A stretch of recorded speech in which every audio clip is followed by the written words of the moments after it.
तो saturated compounds जो होते हैं हमारे, ठीक है, सैचुरेटेड कंपाउंड्स कौन से होते हैं? सैचुरेटेड कंपाउंड्स होते हैं सिंगल बॉन्ड वाले, और अनसैचुरेटेड जो होते हैं वो होते हैं डबल बॉन्ड वाले, ठीक है। तो अब इन दोनों में अनसैचुरेटेड कंपाउंड जो होते हैं ना वो ज्यादा रिएक्टिव होते हैं, और ये जो होते हैं ये लेस रिएक्टिव होते हैं। अब ऐसा क्यों है? ये लेस रिएक्टिव क्यों है? अनसैचुरेटेड कंपाउंड ज्यादा रिएक्टिव क्यों है? तो देखो इसका क्या रीजन है। अगर मैं तुम्हें पहले सैचुरेटेड कंपाउंड बनाता हूं,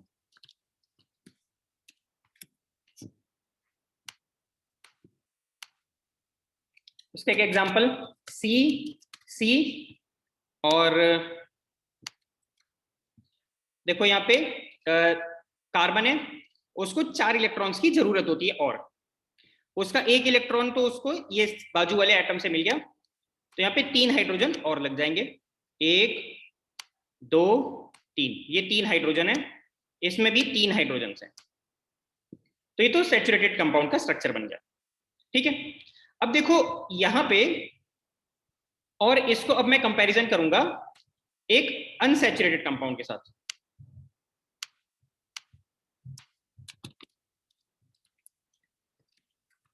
अनसैचुरेटेड कंपाउंड का अगर मैं स्ट्रक्चर बनाता हूं तो देखो एक ऐसा मैं बना सकता हूं,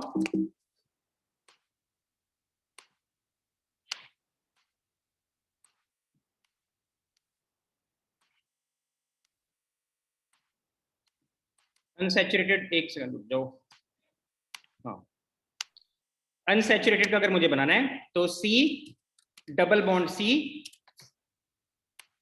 और इनको मैं, अब देखो यहाँ पे 2 हाइड्रोजन से ये बॉन्ड होंगे, एक ये हाइड्रोजन, दूसरा ये हाइड्रोजन। तुम्हें सब में आना चाहिए कि 2 हाइड्रोजन क्यों, इस बार 3 हाइड्रोजन क्यों नहीं? तो इसका रीजन ये है कि यहाँ पे देखो 2 कार्बन एटम्स हैं,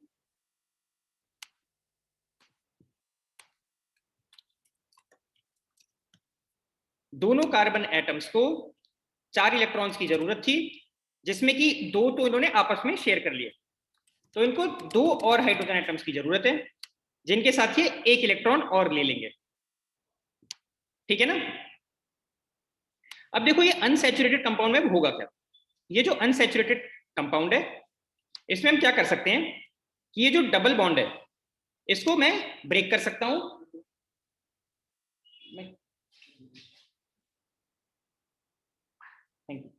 तो अब मैं क्या कर सकता हूं, ये जो डबल बॉन्ड है इसको मैं ब्रेक कर दूंगा, और यहां पे डबल बॉन्ड की जगह सिंगल बॉन्ड हो जाएगा, ठीक। मैंने इसको ब्रेक करके एक सिंगल बॉन्ड बना दिया। अब अगर यहाँ पे सिंगल बॉन्ड बन गया तो अब देखो कार्बन के पास ना एक एक इलेक्ट्रॉन की कमी हो जाएगी, इनके पास 8 इलेक्ट्रॉन हो चुके थे, लेकिन अब ये 7 इलेक्ट्रॉन पे आ गए, तो यहाँ पे एक और एडिशनल मैं हाइड्रोजन मुझे लगाना पड़ेगा, एक हाइड्रोजन इधर और दूसरा हाइड्रोजन इधर, ठीक है। तो ये C2H4 था, इससे मैंने इसको कन्वर्ट कर दिया C2H6 में, ठीक है। ये कैसे मैंने कन्वर्ट किया, जो मेरा डबल बॉन्ड था उसको मैंने ब्रेक कर दिया और उससे सिंगल बॉन्ड बना दिया, समझ आई बात।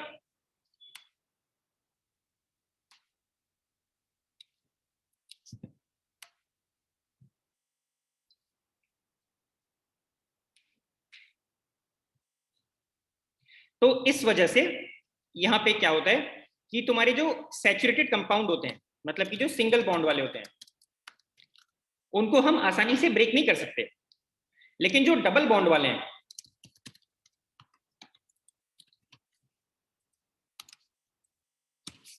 उनको मैं उनके डबल बॉन्ड को ब्रेक करके सिंगल बॉन्ड कर सकता हूं, और अगर सिंगल बॉन्ड कर दिया तो अब उसमें और हाइड्रोजन्स लगाए जा सकते हैं, जैसे हमने देखा यहाँ पे 2 नए हाइड्रोजन्स और लग गए थे। तो इस रीजन से ध्यान रखो कि सैचुरेटेड जो कंपाउंड होते हैं वो कम रिएक्टिव होते हैं, मतलब कि सिंगल बॉन्ड वाले, और अनसैचुरेटेड होते हैं। यहाँ पे मैंने गलती कर दी, यहाँ पे सिर्फ डबल नहीं ट्रिपल बॉन्ड भी होता है, डबल और ट्रिपल बॉन्ड दोनों, ये वाले तुम्हारे ज्यादा रिएक्टिव होते हैं।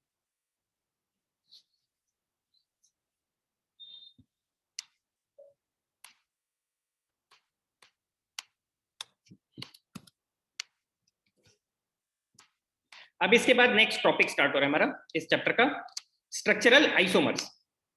तो आइसोमर क्या चीज होती है, ये इंपॉर्टेंट है, इस पे क्वेश्चन आने का काफी चांस है तुम्हारा एग्जाम में।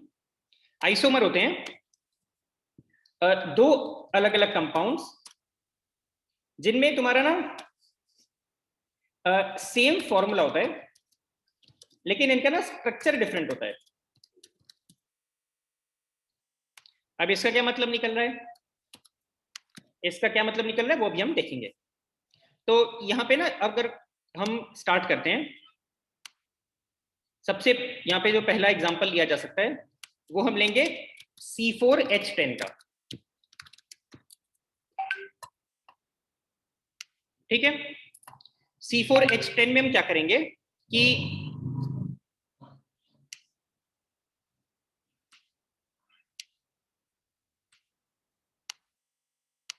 यहाँ पे 4 कार्बन के एटम्स हैं, और एक तो इनका सबसे सिंपल स्ट्रक्चर ऐसा मैं कर दूं कि चारों को स्ट्रेट लाइन में लगा दूं।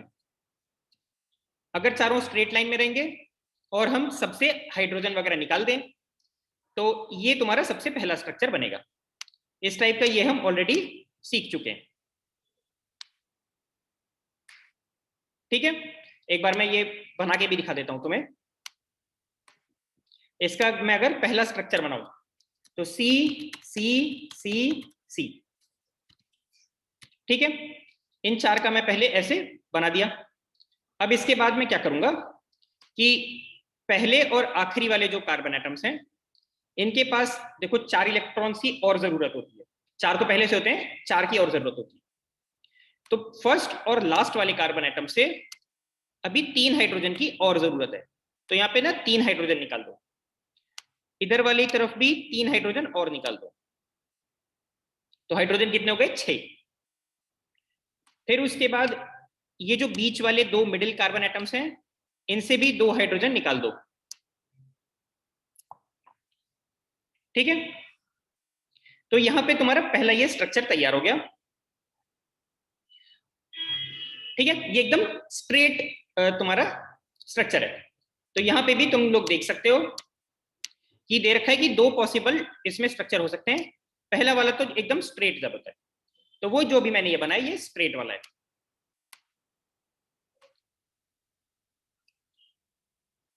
दूसरा कौन सा स्ट्रक्चर होता है जिसमें ब्रांचिंग होती है। अब ब्रांचिंग का क्या मतलब है, देखो अगर मैं एक सेकंड रुक जाओ, हाँ चलो यहाँ पे थोड़ी स्पेस है, इधर बना लेते हैं। एक कार्बन मैंने एटम बनाया, दूसरा कार्बन एटम बनाया। अब मैं क्या करूंगा, इसी जो दूसरा कार्बन एटम है इसी से ना मैं एक ब्रांचिंग निकाल दूंगा। ठीक है, ये ऐसा करो, यहां पे डाल देते हैं। मैं इस सेकंड कार्बन एटम से, ये वाला जो कार्बन एटम है यहां से मैं ब्रांचिंग कर दूंगा। तो ब्रांचिंग कैसे होगी,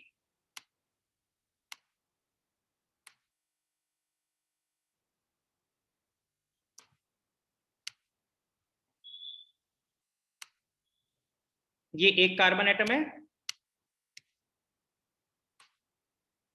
ये दूसरा कार्बन एटम है, ये 2 अलग अलग कार्बन एटम्स सेकंड वाले कार्बन एटम से ना ब्रांच आउट है। तो यहां पे भी तुम्हें दिख रहा होगा 4 कार्बन एटम आ गए ना। अब इनसे मैं, और यहाँ पे सारे के सारे सिंगल बॉन्ड भी हैं, ये भी ध्यान दो।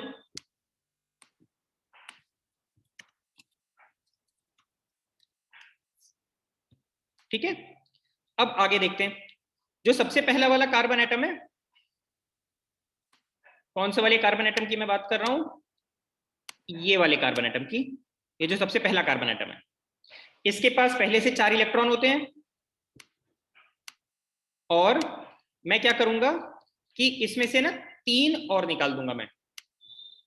एक तुम्हारा हाइड्रोजन ये, दूसरा हाइड्रोजन ये, और तीसरा हाइड्रोजन ये।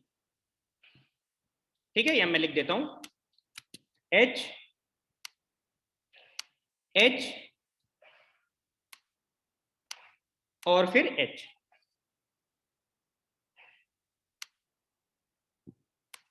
ठीक है, फिर अब सेकेंड कार्बन एटम पे आते हैं। सेकेंड कार्बन एटम कौन सा है? ये वाला, ये जो सेकेंड कार्बन एटम है। इस कार्बन एटम में अगर तुम ध्यान से देखो तो इसके पास पहले से 4 इलेक्ट्रॉन रहे होंगे, इसको 4 इलेक्ट्रॉन की और जरूरत है। तो इसमें क्या होगा सेकेंड वाले कार्बन एटम में? इसको देखो ना, इसके आसपास 3 पहले से मौजूद हैं इलेक्ट्रॉन और। ठीक है, ये देखो 3 कार्बन एटम से ना इसका बॉन्ड है, तो इसको 3 इलेक्ट्रॉन और मिल गए, तो इसको 1 इलेक्ट्रॉन की और जरूरत है। तो यहां पे क्या होगा, ये तुम्हारा 1 हाइड्रोजन इसमें जुड़ जाएगा। ठीक है, यहां पे H डाल दो।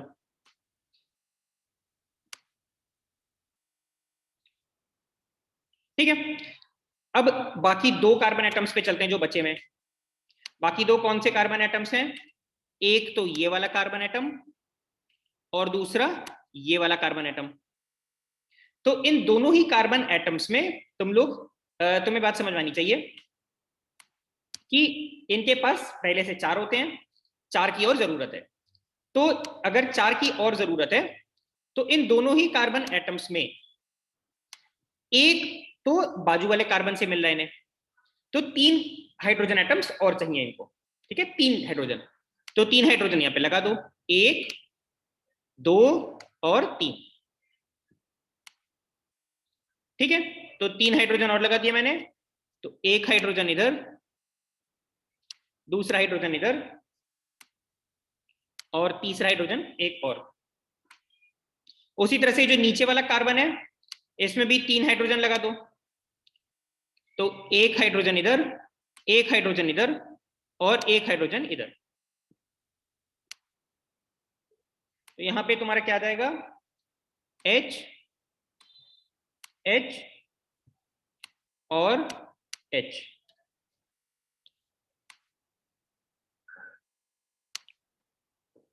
ठीक है, तो यहां पे और देखो 2 स्ट्रक्चर्स मैंने बना दिए। तुम चेक करोगे ना, दोनों में ही 4 कार्बन और 10 हाइड्रोजन एटम्स है। ठीक है, इसका अगर तुम यहाँ पे फॉर्मूला लिखो ना तो ये भी C4H10 ही है। इसमें अगर काउंट करो तो तुम्हें 10 हाइड्रोजन दिखाई देंगे। 10 हाइड्रोजन चलो काउंट करके देख लेते हैं। देखो यहां पे ये 3 हाइड्रोजन है, एक ये चौथा हाइड्रोजन, फिर 3 और हाइड्रोजन और 3 हाइड्रोजन और, मिला के 10 हाइड्रोजन आ गए। तो ओवरऑल इसका स्ट्रक्चर भी इसका फॉर्मूला भी C4H10 है।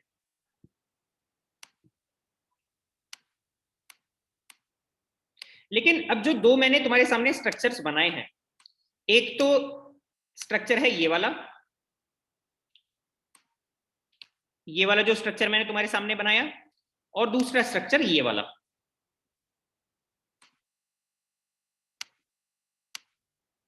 ठीक है, तुम्हें 2 स्ट्रक्चर दिखाई दे रहे होंगे, दोनों ही स्ट्रक्चर में तुम्हारा फॉर्मूला सेम है C4H10। लेकिन यहां पे देखो जो कार्बन वाली तुम्हें दिख रहा होगा स्ट्रक्चर, ये पूरा ना देखो एक स्ट्रेट सा तुम्हारा बन रहा है, लेकिन जो दूसरा वाला है इधर ब्रांचिंग हो रही है। समझ आई बात?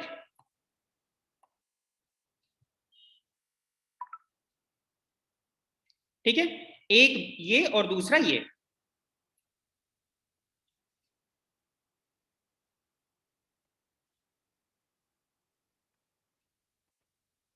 तो इसको हम बोलते हैं, ये दूसरा वाला है ब्रांच। ठीक है, ये ब्रांच स्ट्रक्चर है, क्योंकि यहाँ पे सेकेंड कार्बन एटम से ना ब्रांच निकल रही है। यहाँ पे 2 कार्बन एटम एक ही से लिंक्ड हैं, जुड़े हुए हैं।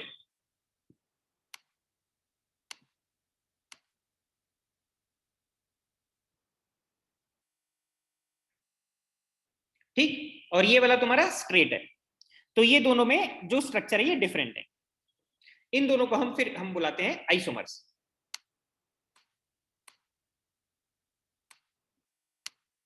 ठीक है, तो आइसोमर क्या हुए?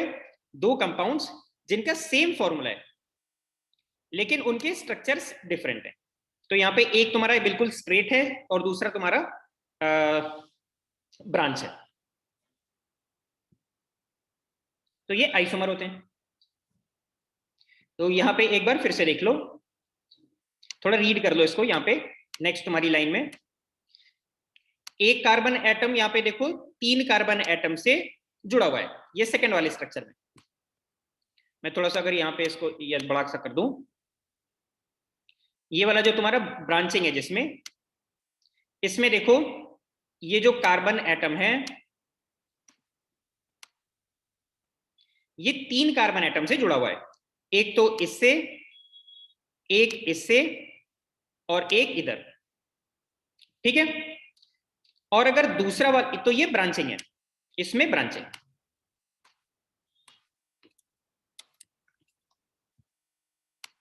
ठीक है, और जो दूसरा वाला है जो एकदम स्ट्रेट है, इसमें तुम्हें समझ में आ रही होगी बात कि यहां पे ये बिल्कुल सारे कार्बन एटम्स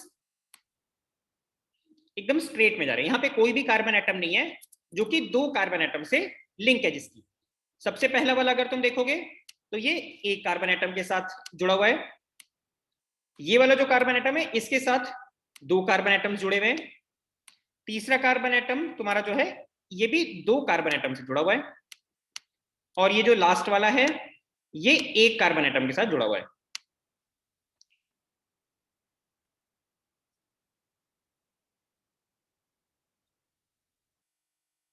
समझ आई बात?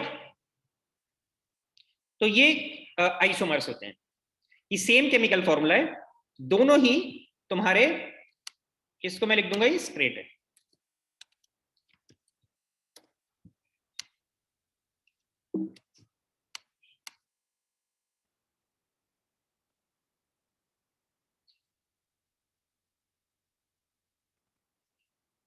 ठीक है, तो ये आइसोमर्स है। अब आगे बढ़ते हैं। ये आइसोमर का कॉन्सेप्ट तुम्हें समझ में आना चाहिए, बहुत ज्यादा इंपॉर्टेंट है ये, इसमें हर साल क्वेश्चन आते थे। और ये भी थोड़ा सा अकल लगाओ कि अगर हर साल इससे क्वेश्चन आते थे आइसोमर से, और हर साल तुम्हारा सिलेबस भी ज्यादा होता था, तो अगर ये इंपॉर्टेंट होता था लास्ट ईयर तक जब तुम्हारा पूरा सिलेबस आता था चैप्टर, अब तो तुम्हारा चैप्टर और रिड्यूस हो गया, तो उसमें इंपॉर्टेंट पोर्शन जो पहले इंपॉर्टेंट होते थे वो अब और ज्यादा इंपॉर्टेंट हो गए। ठीक है ना, तो ये इवन मोर इंपॉर्टेंट है, इससे 100% मान के चलो क्वेश्चन आने वाला है आइसोमर से। अब आगे बढ़ते हैं, ये एक बार और ये रीड कर लेते हैं, छोटी सी चीज है कि जो तुम्हारे कंपाउंड्स जिनके आइडेंटिकल फॉर्मूला होते हैं, जैसे कि यहाँ पे C4H10, लेकिन इनके स्ट्रक्चर कुछ और डिफरेंट रहते हैं, इनको हम बोलते हैं स्ट्रक्चरल आइसोमर्स।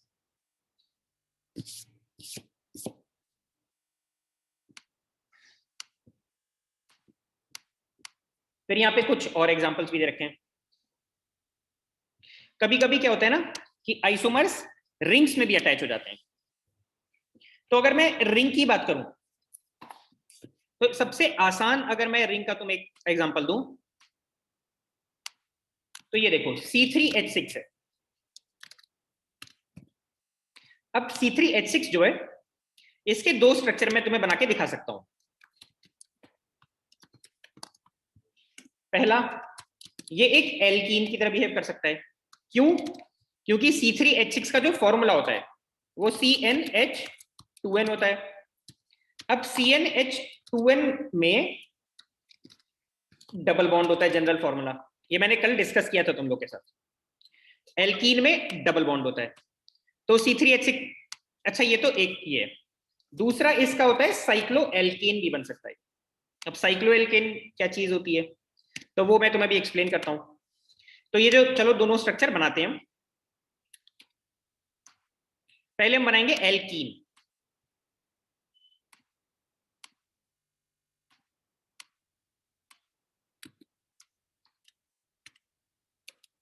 एल्कीन में सिर्फ एक डबल बॉन्ड डाला करो, बाकी सारे सिंगल बॉन्ड्स। ऐसी बेवकूफी मत कर देना कि एल्कीन डबल बॉन्ड देखते तुमने सारे कार्बन में डबल बॉन्ड डाल दिया, ऐसा नहीं होता। एक डबल बॉन्ड डालो, बाकी सिंगल बॉन्ड्स। तो ये देखो तुम्हारा ये ऐसे मैंने बना दिया। अब कार्बन एटम्स की नंबरिंग कर देते हैं, 1 2 3। तो देखो तीनों कार्बन एटम्स को 4 और इलेक्ट्रॉन चाहिए होते हैं। तो पहले कार्बन एटम के पास 2 इलेक्ट्रॉन शेयर हो गए हैं एटम नंबर 2 से, इसको 2 हाइड्रोजन की और जरूरत है, तो 2 हाइड्रोजन डाल देते हैं। मैंने 2 हाइड्रोजन डाल दिया।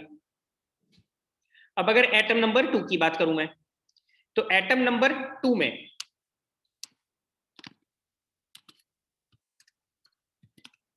इसमें देखो 4 इलेक्ट्रॉन्स की जरूरत होती है और 3 ये ऑलरेडी शेयर कर चुका है, तो 1 मोर हाइड्रोजन एटम इसमें आके जुड़ जाएगा।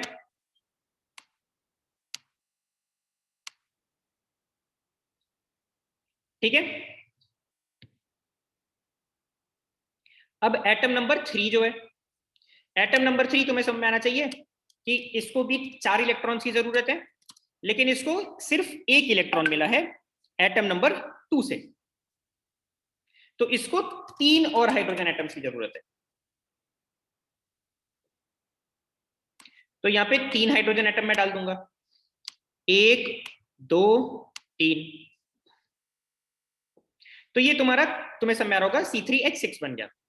C3H6 क्यों? मैं हर जगह चलो हाइड्रोजन डाल देता हूं, एक ये हाइड्रोजन, दूसरा हाइड्रोजन, तीसरा हाइड्रोजन, चौथा, पांचवा और ये 6th हाइड्रोजन। टोटल 6 हाइड्रोजन आ गए, तो मेरा स्ट्रक्चर बन गया C3H6।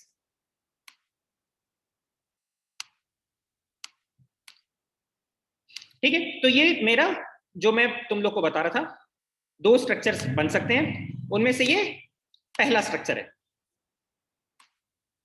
ठीक है, ये एल्कीन है।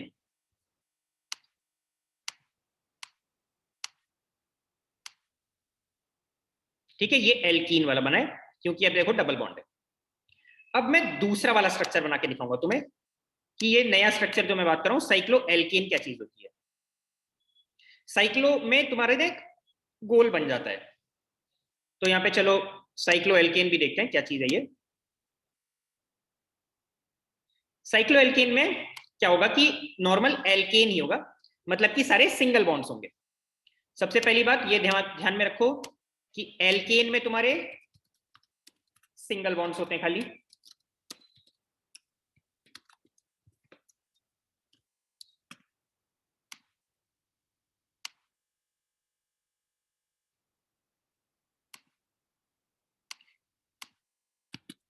पहला कार्बन ये, दूसरा कार्बन ये, तीसरा कार्बन ये।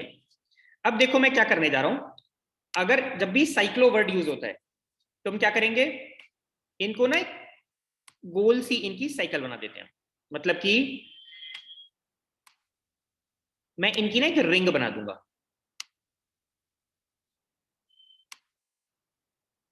देखो यहां पे ना सारे सिंगल बॉन्ड ही हैं, जितने भी तुम्हारे 3 कार्बन एटम्स हैं इनमें सिंगल बॉन्ड्स हैं खाली। और लेकिन अब मैं क्या करूंगा, ये देखो तुम्हारे जो 3 कार्बन एटम्स हैं, मैं सबके आगे लिख देता हूं एटम नंबर 1, एटम नंबर 2 और एटम नंबर 3।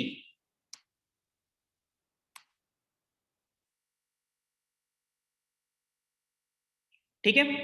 अब ये 3 कार्बन एटम्स जो हैं, इन तीनों में तुम्हें समझ में आ रहा होगा कि 4 इलेक्ट्रॉन्स की जरूरत होती है, उसमें से 2-2 इलेक्ट्रॉन ना इन तीनों कार्बन एटम्स को आजू बाजू से मिल जा रहे हैं। ठीक है, तो 2 इलेक्ट्रॉन्स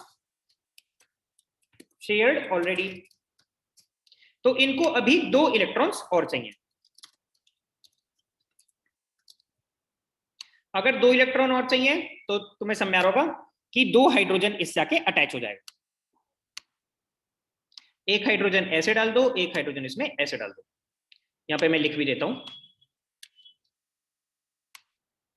हाइड्रोजन हाइड्रोजन। ठीक है, उसी तरह से नेक्स्ट मेरा जो कार्बन एटम है इसमें एक हाइड्रोजन डाल दो और एक और हाइड्रोजन डाल दो।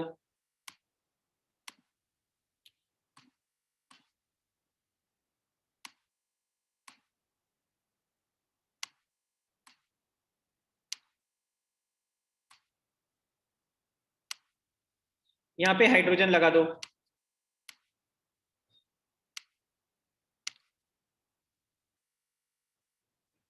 तो देखो ये अब तुम्हारे ना तीनों कार्बन एटम्स के पास 8 इलेक्ट्रॉन आ जाएंगे। ठीक है, अगर मैं एटम नंबर 1 की बात करता हूं, एटम नंबर 1 मतलब कौन सा एटम की बात कर रहा हूं, पहला वाला इसको। देखो यहां से ना तुम्हें 4 अलग अलग बॉन्ड दिख रहे होंगे, सारे सिंगल बॉन्ड है, तो 4 इलेक्ट्रॉन इसको और मिल जा रहे हैं। उसी तरह से एटम नंबर 2 देखो, इससे भी तुम्हारी 2 कार्बन एटम के साथ बॉन्ड है, 2 हाइड्रोजन के साथ बॉन्ड है, इसके पास भी 8 हो गए। सिमिलरली एटम नंबर 3 से भी तुम्हारे 2 कार्बन एटम के साथ बॉन्ड है, 2 हाइड्रोजन के साथ बॉन्ड है, तो इसके भी 8 इलेक्ट्रॉन हो गए। ठीक है, तो इसको हम, ये देखो तुम्हारे एक रिंग बन गया।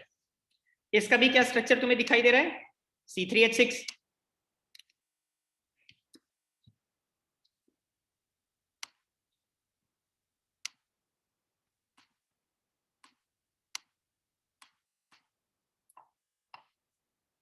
ठीक है, तो देखो मैंने एक C3H6 तो ये वाला बनाया था,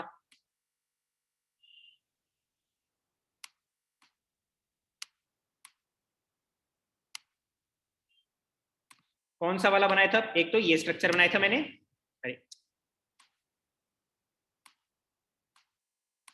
ये वाला, ये एक एल्कीन है। ठीक, दूसरा स्ट्रक्चर मैंने तुम लोग के सामने अब ये वाला बना दिया। ठीक है, ये कौन सा है, ये साइक्लो एल्कीन है। दोनों में ही तुम्हें समझ में आ रहा होगा कि फॉर्मूला तो सेम है C3H6, लेकिन इनकी जो ब्रांचिंग वगैरह है या इनका स्ट्रक्चर है ओवरऑल एकदम डिफरेंट है। अगर इनके स्ट्रक्चर वगैरह बिल्कुल डिफरेंट रहते हैं ना, तो इनकी प्रॉपर्टीज भी डिफरेंट होती है। तो आइसोमर्स की काफी प्रॉपर्टीज वगैरह ना डिफरेंट रहती हैं।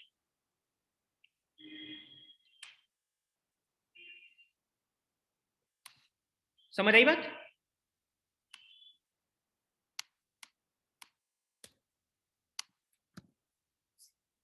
तो ये तुम्हारे स्ट्रक्चरल आइसोमर्स होते हैं। अब यहां पे देखो, ये तुम्हारा साइक्लोहेक्सेन है। ठीक है, ये मैं लिख देता हूं ऊपर, इसको हम साइक्लोहेक्सेन भी बुलाते हैं। साइक्लोहेक्सेन का क्या मतलब होता है कि एक तुम्हारी ना रिंग बन जाती है, जहां भी साइक्लो वर्ड यूज होता है मतलब कि ना क्लोज्ड होता है और इसमें एक रिंग बनी होती है। तो देखो यहाँ पे रिंग का मतलब क्लोज्ड फिगर, और हेक्सेन है मतलब हेक्सागन, 6 साइड वाला। तो साइक्लोहेक्सेन का क्या रहेगा, C6H12।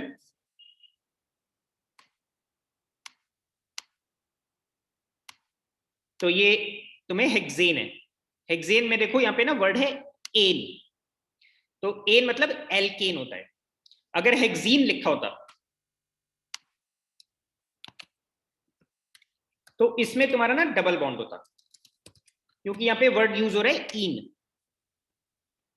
खैर अभी के लिए तुम्हें ये सब सिलेबस में नहीं है तुम्हारे। तो ये साइक्लोहेक्सेन है, हेक्सेन में एन आ रहा है लास्ट में, मतलब कि ये सारे सिंगल बॉन्ड्स है, इसमें एल्केन है ये।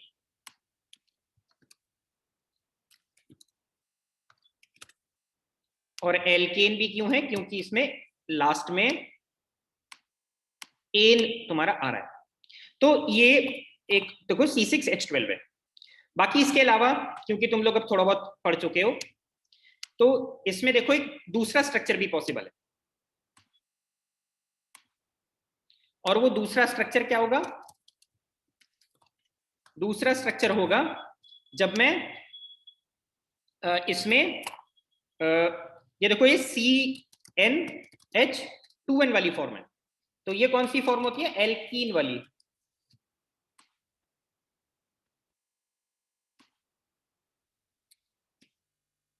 मतलब कि इसमें मैं डबल बॉन्ड से भी इसको बना सकता हूं।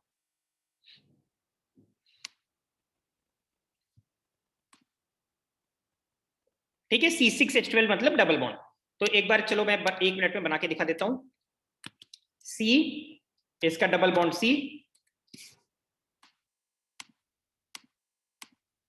फिर बाकी तुम्हारे सिंगल बॉन्ड्स आते हैं। ठीक है, तो ये देखो 6 कार्बन एटम्स हैं और इन सब तुम्हारे कार्बन एटम्स में तुम हाइड्रोजन लगा दो तो देखो यहां पे तुम्हारा 2 हाइड्रोजन लगेंगे क्योंकि इसका ऑलरेडी 2 कार्बन एटम के साथ बॉन्डिंग हो चुकी है, तो 2 हाइड्रोजन की और जरूरत थी इसे। तो यहाँ पे मैंने पहला जो कार्बन एटम है, ये वाला कार्बन एटम, इसमें मैंने 2 हाइड्रोजन साथ में लगा दिए।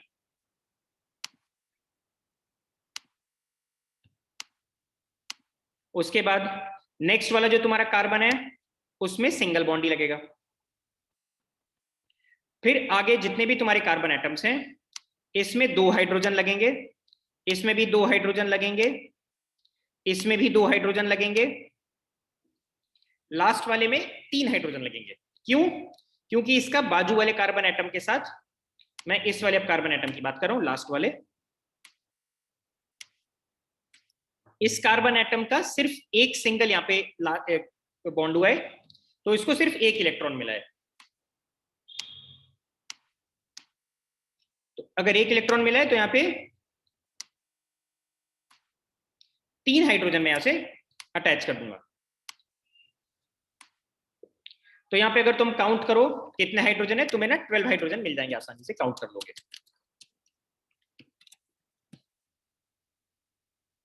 इसका भी क्या स्ट्रक्चर हो गया, सॉरी इसका क्या फॉर्मूला हो गया, C6H12, और ये क्या है तुम्हारा एल्कीन है।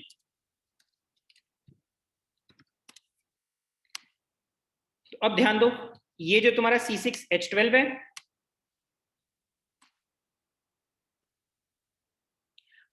इसमें ये देखो एकदम स्ट्रेट इसका है, और यहां पे तुम्हारा पूरा रिंग बनी हुई है। मोर ओवर इधर एक डबल बॉन्ड है, इधर सिर्फ तुम्हें दिख रहे हैं सिंगल बॉन्ड है ऊपर वाले स्ट्रक्चर में। तो ये एकदम डिफरेंट है, कंप्लीटली डिफरेंट है दोनों। तो ये लेकिन फॉर्मूला दोनों का सेम है। ये तुम्हारा इसका फॉर्मूला क्या था, C6H12, नीचे वाले का भी क्या फॉर्मूला है, C6H12। तो ये दोनों तुम्हारे फॉर्मूला दोनों में सेम है, लेकिन दिक्कत क्या है इधर, दिक्कत ये है कि इनका स्ट्रक्चर बिल्कुल डिफरेंट है। फॉर्मूला सेम है, C6H12 दोनों फॉर्मूला है, लेकिन स्ट्रक्चर एकदम डिफरेंट है। तो ये दोनों आइसोमर्स हैं।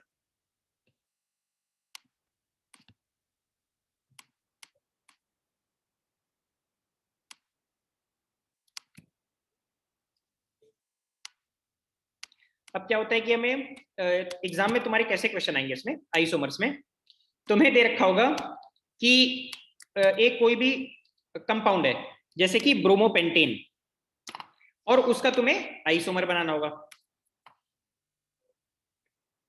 तो अच्छा, एक दिक्कत ये है कि तुम्हें जो नोमेनक्लेचर होता है, नोमेनक्लेचर का मतलब होता है नेमिंग होती है कार्बन कंपाउंड्स की, वो ना इस बार तुम्हारी हटा दी गई है। ठीक है, ये तुम्हारा पार्ट ओमिटेड है। तो तुम्हें क्वेश्चन ऐसा नहीं आएगा जैसे यहाँ पे तुम्हें दिख रहा होगा, ड्रॉ आइसोमर्स फॉर ब्रोमोपेंटेन। अब क्योंकि ये तुम्हारा इसका जो नाम पढ़ के तुम्हें समझ में आना चाहिए स्ट्रक्चर, सॉरी फॉर्मूला, कि इसका फॉर्मूला है C5H11Br, ये इसका फॉर्मूला होता है। ठीक है, ये तुम लोग अगर जब नोमेनक्लेचर पढ़ लेते उसके बाद तुम लोग को समझ में आ जाता कि ये कैसे इसका नाम किया जाता है, लेकिन वो तो तुम्हारा हटा दिया इस बार। तो तुम्हारा क्वेश्चन ऐसे आएगा, ड्रॉ आइसोमर्स फॉर C5H11Br।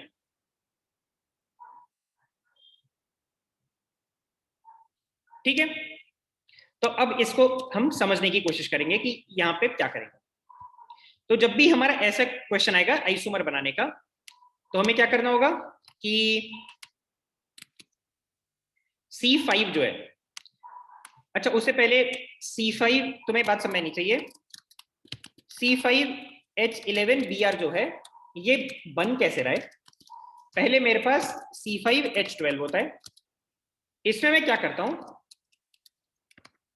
ध्यान से देखो, इसमें तुम्हारे 12 हाइड्रोजन एटम्स हैं।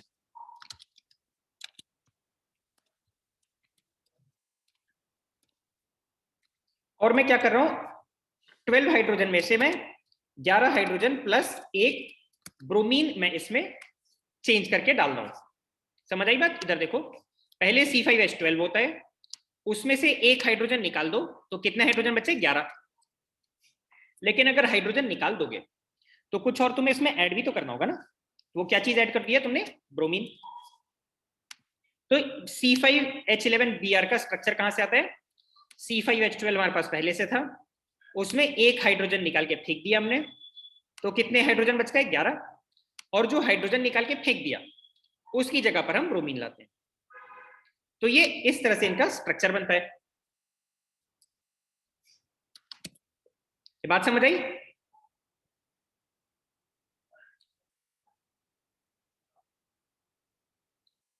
अच्छा, क्लास का टाइम खत्म हो रहा है, मैं लिंक भेजता हूं, ज्वाइन करो।